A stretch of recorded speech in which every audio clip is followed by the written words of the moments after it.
Hi everyone, Brendan Abernathy here, the internet's busiest music nerd, and it's time for a review of the new Morgan Wallen album, I'm the Problem. Morgan Wallen is a Tennessee singer-songwriter who is now on his fourth full-length LP. He is one of the biggest names and voices in the world of country music today, and I would say mainstream music in general, considering how much crossover success many of his recent releases and singles have had. Last night we let the liquor talk, which you could say is especially the case for his new album here, which is the #1 album in the country. Now, personally, I didn't really get much from Wallen's last album, certainly not enough to withstand its 111-minute runtime. But out of the gate, this new record here seems to be doing even better commercially and is somehow even longer.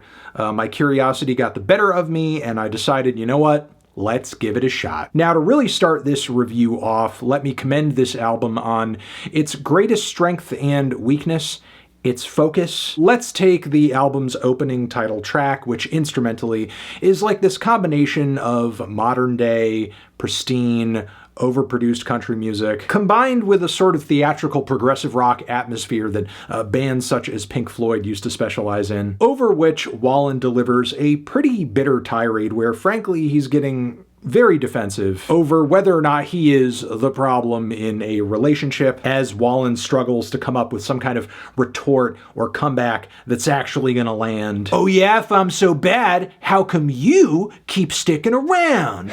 Well, if I'm the problem, you might be the reason for the problem, which is me.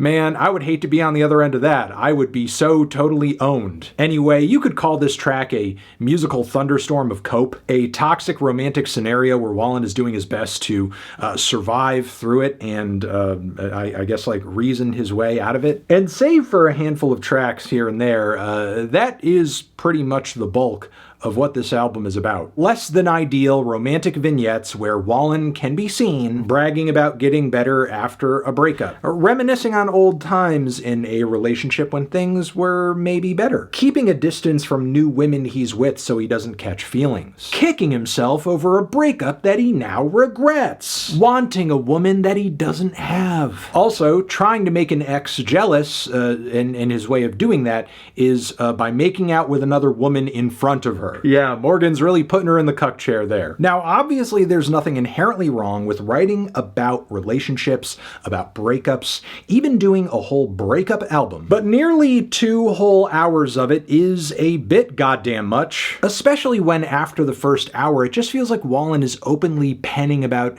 every romantic experience he could have possibly had at some point in his life, maybe even fabricating a handful of them, just in order to cover every base that he can in the hopes that Spotify listeners will stumble across that spare track on the album that they relate to on some level. Girl broke up with guy just like me. But as nondescript and as general as some of these tracks can run, sometimes in Wallen's lyrics there is at least a respectable amount of specificity to make things kind of personal, showing he puts at least some thought into what he's doing, even when he is operating on painfully faulty logic, like on the track What I Want featuring Tate McRae, where he seems to unironically state, and you ain't gotta worry about no trust issues with me, I got him too, which, to be honest, is exactly the relationship scenario in which you should be worried about trust issues. Trust issues don't just cancel out when both people in a relationship have them. I digress. Even when I think the melodies on this record are kind of sharp, or Morgan's writing is sort of snappy, it's often ruined by god-awful production that is just so bland, toothless, and sometimes very derivative of just super mainstream wash, rinse, repeat, rap, caviar type hip-hop production, to the point where some tracks on this thing barely sound country at all, like the interlude cut in the first half of the record, which is kind of like this very slow rap beat that's super woozy, sees Morgan's pain crooning on top of it as well. And then there's Eyes Are Closed, whose booming 808s and super dreamy acoustic guitars feel like a few shades away from an instrumental Juice WRLD would be on top of normally. What's worse than all of this, though, is just how heavily manipulated Wallen's vocals are across almost almost the entirety of this album, because much of the time they are pitched, layered, and treated in such a way to where Morgan's singing sounds like it's just super artificial or even AI. Take the chorus vocals on the second track of the record, I Got Better, for example, where Morgan's vocals are just so beyond fucked. I feel like I'm listening to a redneck robot singing underwater. And this isn't even the worst example of the vocals on the record. There's also Miami, whose background vocals kind of sound like a weird chorus of aliens. Miami.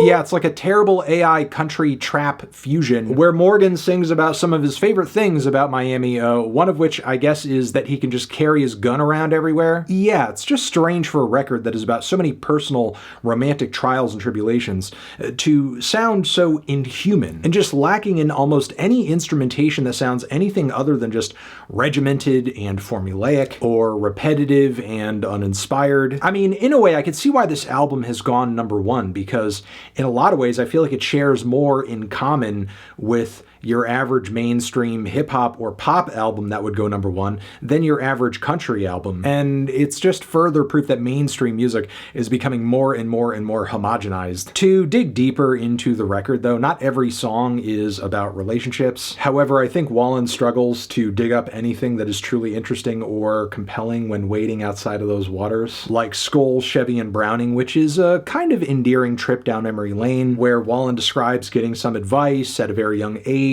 from his Uncle Joe while they're out hunting. In concept, a cute and quaint idea. That would be if the song itself didn't sound like a goddamn advertisement for the brands that are referenced in the chorus. There's also TN, which is supposed to be this like musical ode to Tennessee, but instrumentally it couldn't sound more far removed from the state. I mean, the production on this one basically makes it sound like a goddamn dreamy synth pop number, which what the hell does that have to do with Tennessee? There's also #3 and #7, which I swear to God, and I'm not kidding you, is pretty much an ode to drunk fucking driving and speeding while doing so, then wrapping the truck around a tree. I mean, sure, there are lyrics about how, we get more second chances than we deserve, but the feelings of regret are barely there. For the most part, this experience, which could have killed somebody else, sounds more romanticized than regretted. There's also Working Man's Song, which is actually maybe the one bright spot in the midst of the track list. Yeah, sure, on this track you have more god-awful vocal manipulations that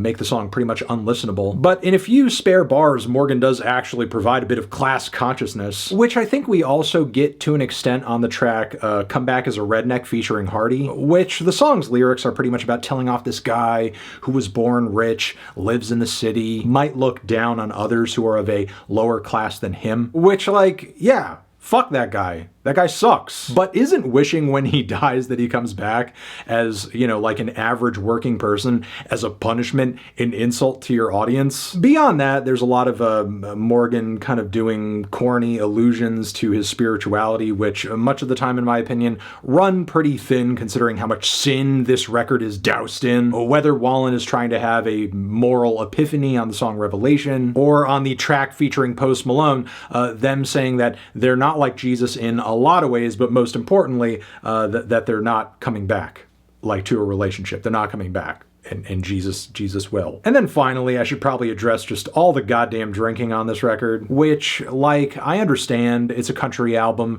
Whiskey is going to come up as a topic. Beers are going to come up. But it's to the point on this album where it's actually borderline disturbing and concerning, especially when you get to tracks like Whiskey in Reverse, which reads like an after-school Christian PSA about alcoholism, which, of course, in this track, the drinking is ruining a relationship, and Wallen has messed things up so badly, he's envisioning ways in which he can un-alcoholism his life. You'd be backing in the driveway. You'd be unsaying I'm leaving.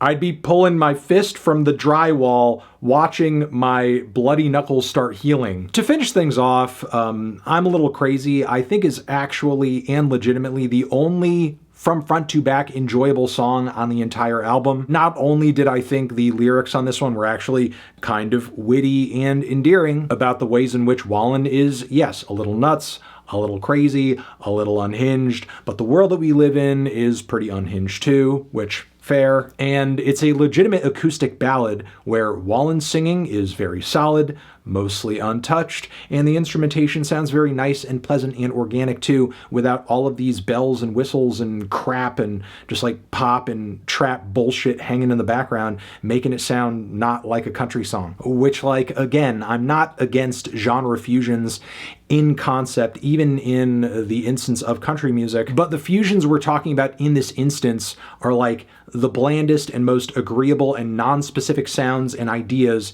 in popular modern country music today being fused with the blandest, most agreeable, most commercial, non-specific ideas in pop and hip-hop music too. So yeah, bland production, uninspired songs and songwriting, too many goddamn tracks, especially tracks that are about the same dang thing, vocals that are messed with so much and altered so much, they're basically unlistenable, and all in all, that just kind of culminates into one of the worst musical experiences and most draining musical experiences I've had this year, which is why I'm feeling a decent to strong 1 on this album.